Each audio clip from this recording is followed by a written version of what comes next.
तो गाइस, कौन कौन मानता है कि सास्की जो भी कर रहा है वो गलत कर रहा है? मुझे कमेंट्स में बताओ। तो गाइस, आज हम देखने वाले हैं नाटो शिपरन का एपिसोड नंबर 52। और भाई, इसे एंड तक देखना क्योंकि हर बार की तरह यह एपिसोड भी बहुत ही धमाकेदार होने वाला है। तो चलिए शुरू करते हैं बिना किसी देरी के। एपिसोड के स्टार्टिंग में सभी लोग एक दूसरे को देख रहे थे। सास्की उन लोगों को देख रहा था और वो लोग सास्की को।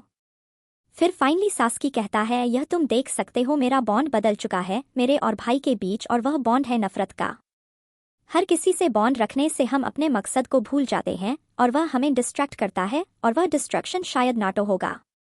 खैर, नारुतो को वो वैली वाला बात याद आता है जब नारुतो सास्की को पकड़ता है और फिर सास्की कहता है कि जरा सोचो, तुम्हें पता भी क्या है, तुम्हारे पास तो परिवार भी नहीं है, तुम शुरू से अकेले थे, तो तुम्हें क्या पता चलेगा कि उनको खोना कैसा लगता है। फिर नारुतो कहता है कि यह सच है, मुझे नहीं पता कि पेरेंट्स होना कैसा लगता है। फिर प्रेजेंट में नारुतो कहता है कि क्या तुम सच में वही सोचते हो सास्की? फिर हम वही फ्लैशबैक देखते हैं जिसमें सास्की कहता है कि नारुतो, तुम मेरे लिए यह सब क्यों कर रहे हो? नारुतो कहता है कि क्योंकि पहली बार मुझे किसी से लगाव हुआ है, तो मैं तुम्हारे लिए कुछ भी करूंगा तुम्हें रोकने के लिए। फिर प्रेजेंट में नारुतो कहता है कि अगर वो सब सच है तो तुमने उस बॉन्ड को खत्म क्यों नहीं किया और तुमने मुझे मारा क्यों नहीं सास्की? साकरा यह सुनकर थोड़ा घबरा जाती है और कहती है कि नारुतो। फिर सास्की कहता है कि रीजन बहुत सिंपल है, ऐसा नहीं है कि मैं बॉन्ड को खत्म नहीं कर सका। फिर हम पास्ट देखते हैं जिसमें इताची कह रहा था कि तुम भी मेरे जैसा मांगियो के सारिंगन यूज कर सकते हो, लेकिन इसमें एक कैच है, तुम्हें अपने बेस्ट फ्रेंड को मारना पड़ेगा। ये सुनकर छोटा सास्की तो डर ही जाता है और कहता है कि ये तुम झूठ कह रहे हो। फिर प्रेजेंट में सास्की कहता है कि मैं वही कर रहा हूँ जो मेरे बड़े भाई ने मुझे कहा था, वो सब बस स्ट्रेटजी था ताकि मैं पावर को हासिल कर सकूं। नीचे नारुतो कहता है कि ये तुम क्या कह रहे हो? फिर सास्की कहता है कि मैं तुम्हें कोई एक्सप्लेनेशन नहीं देने वाला, लेकिन उस दिन। फिर हम वही फ्लैशबैक देखते हैं, वही वैली वाला जहां पर सास्की चिदोरी बना रहा था और उधर नारुतो अपना रासेंगन तैयार कर रहा था। फिर दोनों एक दूसरे की ओर आते हैं अटैक करने के लिए और फाइनली एक बहुत बड़ा धमाका होता है। थोड़ी देर बाद हम देखते हैं नारुतो बेचारा जमीन पर था और उसके सामने सास्की खड़ा था। तभी हम देखते हैं सास्की का हेडबैंड अपने आप खुल जाता है। अगर ध्यान से देखो तो हेडबैंड में एक लाइन है और तुम्हें पता है यह किसका सिंबल है? खैर, फिर सास्की कहता है नारुतो। तभी वो ऊपर देखता है और बारिश होने वाला था। फिर बहुत ही तेजी से बारिश होना स्टार्ट हो जाता है, लेकिन अचानक सास्की का हाथ दर्द करने लगता है और फिर वो नीचे गिर जाता है और भाई वो नारुतो को बस देख रहा था। प्रेजेंट में सास्की कहता है कि उस दिन मैंने तुम्हें जिंदा छोड़ दिया क्योंकि तुम कमजोर थे। फिर हम देखते हैं सास्की कुछ नोटिस करता है, वहां खड़े यामातो भी अचानक घबरा जाते हैं। तभी हम देखते हैं सास्की नारुतो के पास आ जाता है, वो भी कुछ मिलीसेकंड्स में। यह देखकर साकरा कहती है कि ये इसने कैसे किया? फिर सास्की कहता है कि तुम्हें याद है ना कि तुम्हारा ड्रीम था होकागे बनना, मेरा पीछा करने के अलावा अगर तुम ट्रेनिंग करते तो ज्यादा अच्छा रहता, क्यों सही कह रहा हूं ना नारुतो? साकरा कहती है कि सास्की, यह तुम क्या कर रहे हो? फिर सास्की कहता है कि लेकिन अब समय आ गया है जो मैंने शुरू किया था उसे खत्म करने का। फिर हम देखते हैं सास्की अपना स्वर्ड निकालता है। फिर नारुतो कहता है कि मैं होकागे कैसे बन सकता हूं जब अपने दोस्त को नहीं बचा सकता।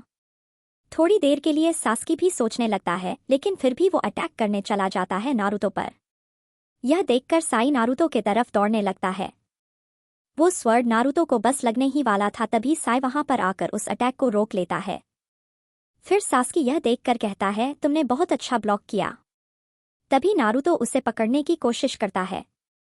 उधर यामातो भी अपने वुड स्टाइल जोसु का यूज करते हैं, लेकिन क्या फायदा? सास्की यूज करता है चिदोरी स्ट्रीम, जिससे दोनों नारुतो और साई दूर चले जाते हैं और नारुतो का जो नेकलेस रहता है वो उस जमीन पर गिर जाता है। सास्की को देखकर साकरा कहती है कि इसके तो पूरे बॉडी से चिदोरी निकल रहा है। फिर साकरा को याद आता है जब वो नारुतो को कह रही थी, अगली बार मैं तुम्हारे पर बोझ नहीं बनूंगी। फिर प्रेजेंट में साकरा द यूजलेस चली जाती है अटैक करने, वो भी सास्की पर, और कहती है कि सास्की, मैं तुम्हें रोक लूंगी। लेकिन सास्की भी रुकता नहीं है, वो भी अटैक करने के लिए रेडी रहता है। यह देखकर यामातो कहते हैं कि सास्की की आंखों में देखकर लगता नहीं है कि वह रुकने वाला है। फिर वो भी सास्की की ओर बढ़ने लगते हैं, तभी वो उसके सामने आ जाते हैं और अपने कुनाई से रोकने की कोशिश करते हैं, लेकिन कोई फायदा नहीं होता और वो स्वर्ड सीधा जाकर उनको लग जाता है। यह देखकर साकरा भी घबरा जाती है और कहती है कैप्टन यामातो। फिर सास्की कहता है कि तुम्हारा ब्लॉक गलत था क्योंकि मेरे स्नेक स्वर्ड को कोई ब्लॉक नहीं कर सकता। यामातो मन में कहते हैं कि मेरा पूरा बॉडी नम हो चुका है और देखते हैं कि सास्की अपने स्वर्ड से चिदोरी यूज कर रहा था। फिर हम ऊपर देखते हैं जहां पर यामातो का क्लोन रहता है और उनको भी कुछ महसूस होता है। तभी हम देखते हैं कि वह वहां से गायब हो जाता है। काबुतो अपने जोसु का यूज करके उससे छूट जाता है और कहता है कि लगता है वहां कुछ इंटरेस्टिंग चल रहा है।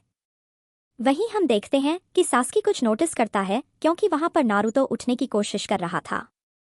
तभी हम देखते हैं नारुतो के दिमाग में वहां पर नाइनटेल्स हंस रहा था, लिटरली हंस रहा था और कहता है कि यही वो चांस है, मेरे पास आओ और उसे अपनी पावर का टेस्ट दो। तुम्हें मेरी पावर की जरूरत है ना? तभी हम देखते हैं नाइनटेल्स नारुतो के सामने अपीयर होता है और कहता है कि तुम किसे मारना चाहते हो? नारुतो कहता है कि भूल जाओ, मेरे सामने ऐसा कहना भी मत। नाइनटेल्स कहता है कि तुम्हें किससे डर लग रहा है? नारुतो कहता है कि चुप रहो, तुम्हें लगता है कि मुझे तुम्हारी पावर चाहिए? ये सुनकर नाइनटेल्स हंसने लगता है और कहता है कि अच्छा तो फिर मेरे पास बार बार कौन आता है मदद मांगने? तुम्हें अब तक समझ आ गया होगा मेरे बिना तुम कुछ भी नहीं कर सकते, तो चलो अब उस सील को तोड़ दो और मैं तुम्हें अपना सारा पावर दे दूंगा। नारुतो कहता है कि मुझे तुम्हारे पावर नहीं चाहिए। तभी हम देखते हैं नाइनटेल्स चौंक जाता है और हमें पता चलता है कि सास्की वहां पर खड़ा था। यह देखकर नारुतो चौंक गया था। नाइनटेल्स कहता है कि अच्छा तो तुम कोई उचिहा हो? फिर नारुतो पूछता है कि तुम यहाँ कैसे आ गए? सास्की बताता है कि मैं सब कुछ देख सकता हूँ, तो अब मुझे समझ आया तुम्हारे अंदर पावर कहाँ से आ रहा था। फिर नाइनटेल्स सास्की का तारीफ करता है कि सास्की उसे देख पा रहा था। यह कमाल सिर्फ सारिंगन और इनफेमस उचिहा क्लैन ही कर सकता है। सास्की कहता है कि लगता है तुम पहली बार सारिंगन देख रहे हो। खैर तो तुम हो नाइनटेल्स फॉक्स। फिर नाइनटेल्स कहता है कि तुम्हारा सारिंगन और चाकरा देखकर मुझे मदारा उचिहा की याद आ गई। यह सुनते ही सास्की नाइनटेल्स को गायब कर देता है और कहता है कि मैंने कभी नहीं सुना उसके बारे में। नाइनटेल्स फिर भी बोलता है कि इम्प्रेसिव, तुम मेरे पावर को सप्रेस कर पा रहे हो और तुम्हारा जो भी प्लान है नारुतो को कुछ मत करना, और अगर तुमने किया तो तुम पछताओगे। फिर हम देखते हैं दोनों बाहर आ जाते हैं नारुतो के दिमाग से। साई भी उठने की कोशिश कर रहा था, उधर नारुतो भी उठ जाता है। वहीं हम देखते हैं यामातो अपने जोसु का यूज करते हैं और उस स्वर्ड को अपने से दूर कर देते हैं। सास्की फिर पीछे हट जाता है और फिर एक और बार यामातो अपने जोसु का यूज करते हैं और वह सास्की को कैद करने की कोशिश करते हैं, लेकिन कोई फायदा नहीं होता, वो उसे भी तोड़कर बाहर निकल जाता है।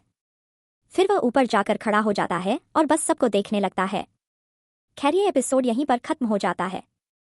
तो अगर आप बाकी के एपिसोड्स को देखना चाहते हो तो थोड़ी देर में आपको प्लेलिस्ट मिल जाएगा, और भाई इस चैनल को सब्सक्राइब जरूर कर लेना ऐसे अमेजिंग वीडियोस के लिए। तो खैर मिलते हैं अगले एपिसोड में, तब तक के लिए बाय।